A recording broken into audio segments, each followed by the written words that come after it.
दोस्तों नमस्कार। 4 PM news network, 4 PM Gujarat, Dastak, इस सब पर आपका बहुत बहुत स्वागत है।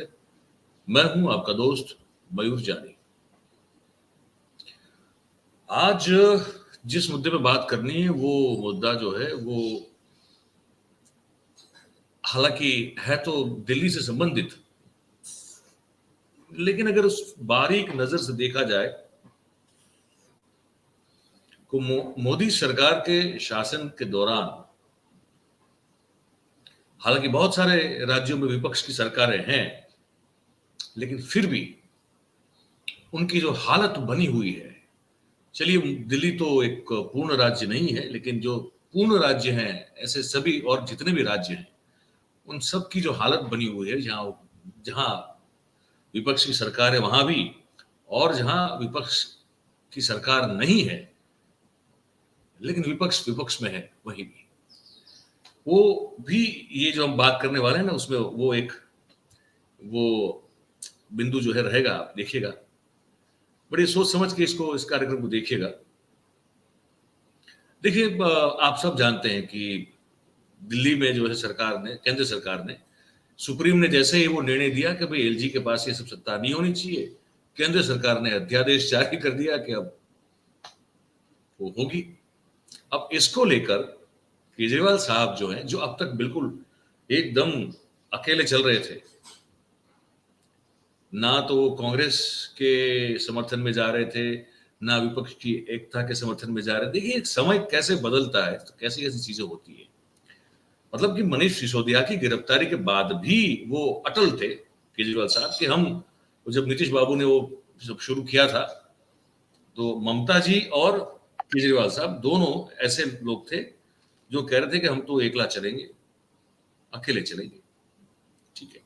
हम ये जो एक गुट बनाने की कोशिश कर रहे हैं, विपक्षी मोर्चा बनाने की कोशिश कर रहे हैं, हमको इसमें ज्यादा इंटरेस्ट नहीं है। और ममता जी ने तो बड़ा साफ कह दिया था कि कांग्रेस अगर इसमें है तो मैं तो जुड़ूंगी नहीं।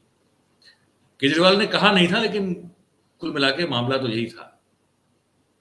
अब वही केजरीवाल साहब हर राज्य में जितने जहां जहां भी जो भी विपक्ष हैं उनके पास जाकर उनसे मदद की गुहार लगा रहे हैं कि भैया ये जो ऑर्डिनेंस है जो केंद्र सरकार ने पार किया हुआ है, अब उसके खिलाफ आप लड़ाई में हमारा साथ दें।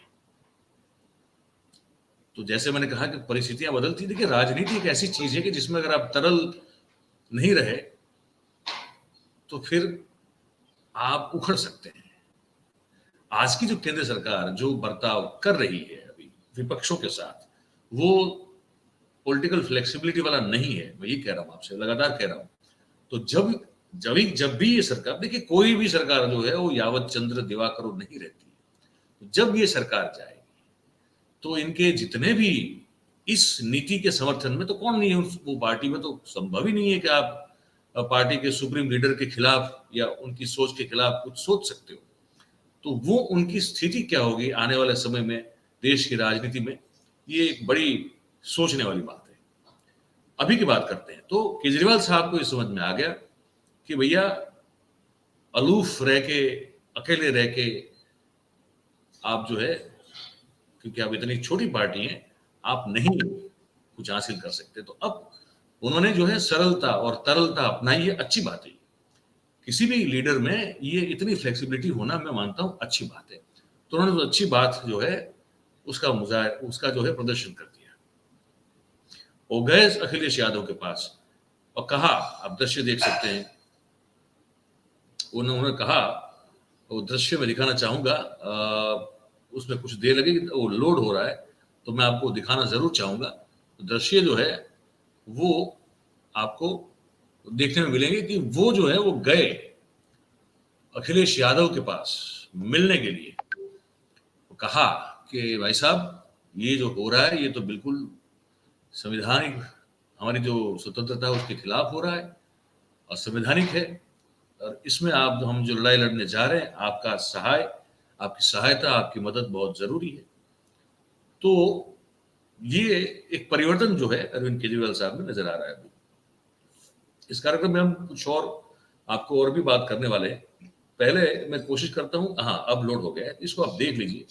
ये गए हैं संजय सिंह साहब हैं, भगवत मान जो पंजाब के मुख्यमंत्री हैं वो हैं, केजरीवाल तो है ही है, और अतिशी जो है, अतिशी इंद्रेकर जो है वो भी हैं, जो अभी मनीष सिसोदिया क्योंकि अब जेल में बंद है तो शिक्षा विभाग जो है दिल्ली सरकार का, दिल्ली राज्य का, वो देख रही है अतिशी जी।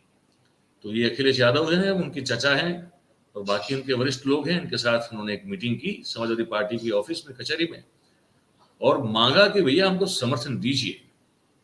और जब समर्थन मांगा गया तो अखिलेश यादव ने जो कहा वो भी हम आपको सुना देते हैं। जैसा कि अरविंद जी ने कहा, ये लड़ाई सिर्फ दिल्ली के लोगों की। ये सुनिए।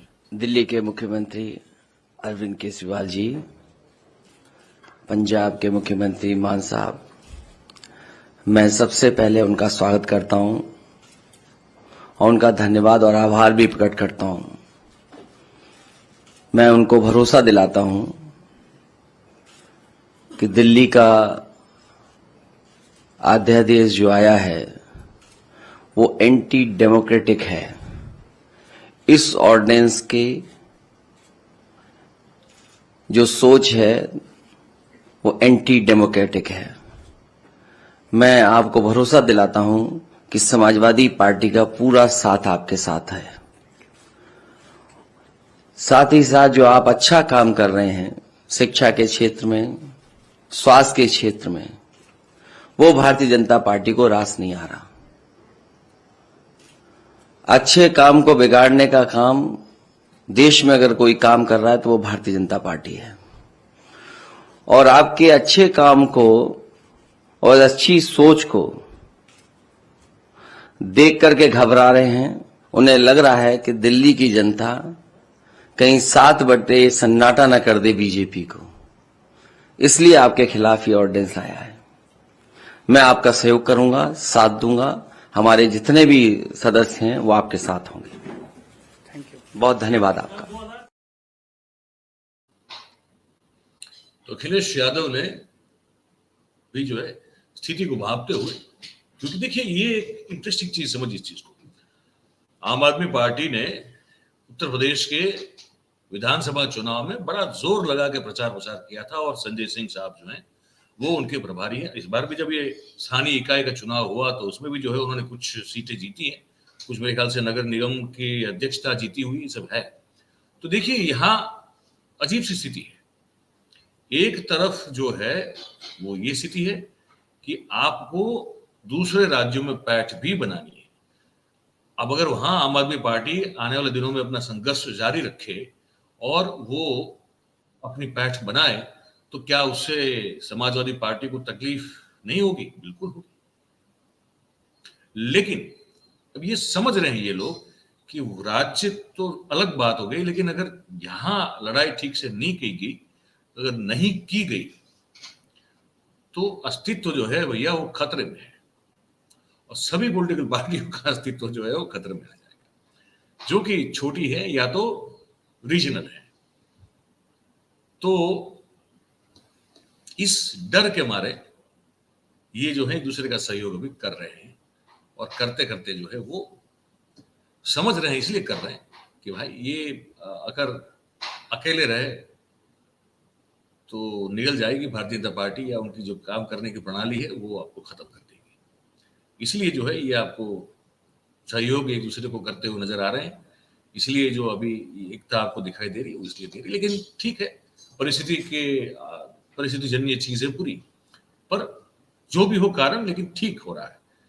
कम से कम अगर आपको आपकी आइडियोलॉजी चाहे अलग अलग हो, क्यों ना हो, लेकिन कुछ बातें ऐसी हैं जो सही हैं कि डबल इंजन का जो बात लगातार हमारे प्रधानमंत्री जी करते रहते हैं, वो सूत्र जो है वही लोकतांत्रिक ख्यालों के विपरीत है।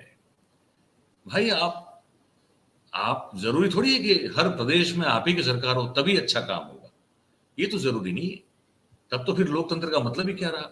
लोकतंत्र का मतलब तो ये है कि जहां जिसको जो ठीक लगे उसको चुने और उसको सत्ता में बिठाए। और आप केंद्र में बैठे हुए हैं तो आपका काम है कि जिस प्रदेश में जनता ने जिस पार्टी को चुना है उस जनादेश का स्वीकार करना उनको, और उसका स्वागत करना, और उसके साथ साथ स्वागत करते हुए उस पार्टी की सरकार जो आपकी नहीं हो सकती लेकिन किसी और की हो तभी भी जो है उसको ठीक से सुचारू रूप से काम करने के लिए उसको सहायता करना, यही तो काम होता है, यही तो लोकतंत्र है। डबल इंजन का क्या मतलब होता है भाई? तो ये बात है, तो ये हमको बताना था आपको, तो हमने बता दिया। और आपको क्या लगता है ये कमेंट बॉक्स में जरूर बताइएगा, और अच्छी बात लगी हो तो लाइक कीजिए, शेयर कीजिए, सब्सक्राइब कर लीजिए और औरों से करवाइए। हमारे साथ जुड़े आप सभी का बहुत बहुत धन्यवाद। Thank you very much. नमस्कार।